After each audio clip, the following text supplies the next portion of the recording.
What's up YouTube? My name's Jacob. This is my first video, guys, so please give me some feedback in the comments. Let me know what I can do better, what you guys want to see.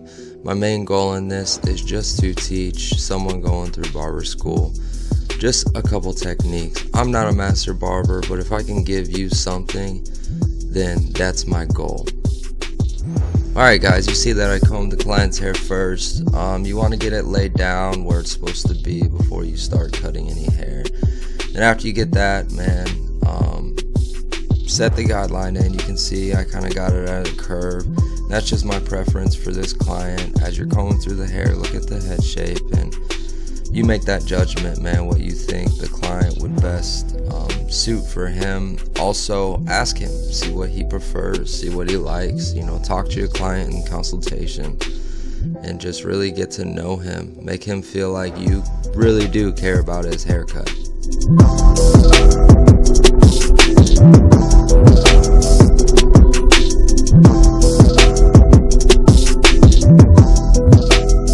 Alright guys, this is my number 3, and what I'm doing here, I'm just taking off some bulk just so I can really see what I'm gonna be doing when it really comes to fading from that bald guideline into this 3. Really it's preference, it's what you like to do. You could always take the bulk before you set in the first guideline, or not take really any bulk off because he didn't really have a ton. I just like to see what I'm doing, guys.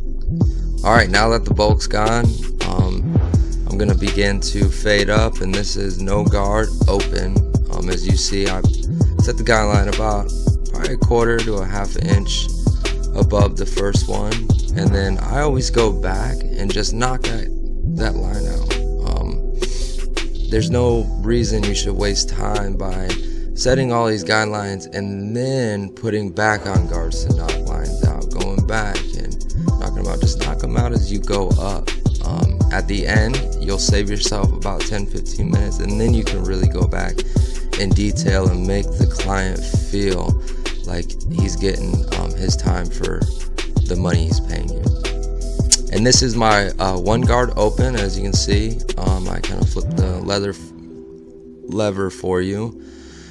I like to begin after I do no guard open.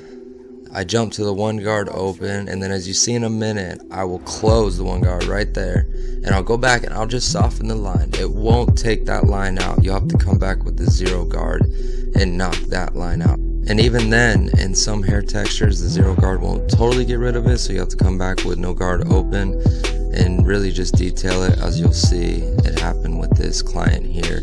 This is my 2 guard, guys. This is just me detailing between the 1.5 and the 3, just taking some more bulk off. Alright guys, so this is the wall 1.5. I know I mentioned earlier with the purple magnetic guards, when I use the one open, a 1.5, which traditionally that is, but wall has this guard. It's a little longer than the 1.5 with the one open. I love this guard.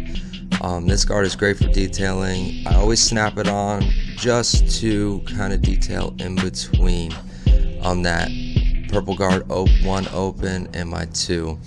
Here's the 0 guard, guys. I was trying to flick this line out, and you always want to flick when you're using this 0 guard, that guideline. And as you see, it didn't totally get rid of it. So I went back with my open, no guard open, and I just started cleaning it up. This doesn't take very long. I didn't lose much time.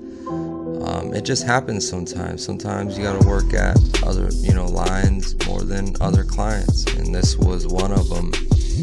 He kind of has that Spanish, coarse hair that it's really thick. It's pretty hard to fade, man.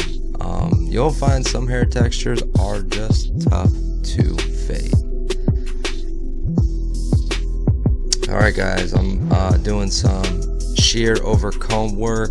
I do this every haircut. It just gives you a cleaner transition.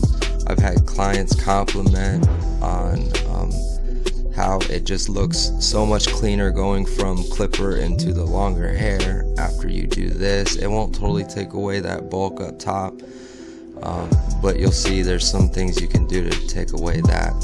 Then I jump back to my number 3, and this is close, and I'm just detailing. There's a couple dark lines up top that I just wanted to hit, and then here I'm just kind of detailing down. This is me going through, checking the mirror, and just seeing any dark spots, any bulk that I need to take out. And this is what I was talking about. If you knock lines out as you go, you'll have this opportunity to go back and really detail the person's hair, because 99.9% of the time, if you just fade up, leave guidelines, snap clipper your guards back on, and then go down and take them away, you'll lose a bunch of time. And there's gonna be some areas where you miss and you won't have that time because you have the next client coming in, or you have someone waiting to really detail. That's why I just get it over with, man. Just knock those lines out, and then you'll have some time at the back end to really detail, make the client feel like you care about his haircut, that you want him to look good. Because I'm on this side cutting, I'll just throw a quick line up in there. I always go back with the razor and, you know, make sure he looks good and tight, and then also fade the beard in if the client has a beard. Even if they don't want me to touch their beard up, I always ask them to fade it in, and most of the time they'll say yes, and I'll fade it in and just give them a line up top, just so they have something to go for. And I won't charge them for this. It takes me a second, and it just is one of those things that can make you really stand out, can make a client really appreciate your work.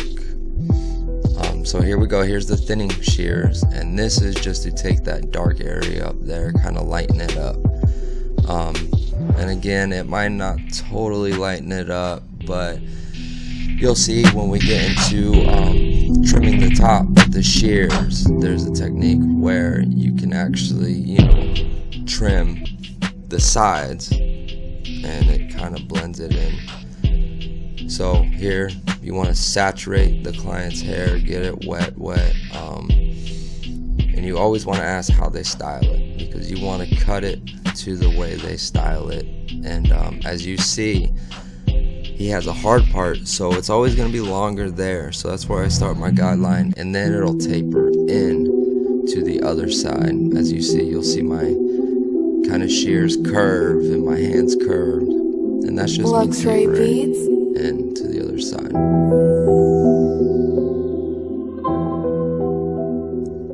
Alright, so right here, you see how I'm grabbing some bulk from the side? This is a great way to kind of blend the sides in with the top, and then you just continue to do it to hit your guideline. I'm telling you, it makes the world of a difference. But this is the cut, guys. Let me know what you think. Like, subscribe, check me out on Instagram. I'm gonna try to get more videos out as fast as I can, guys. So I appreciate you guys watching. Thank you.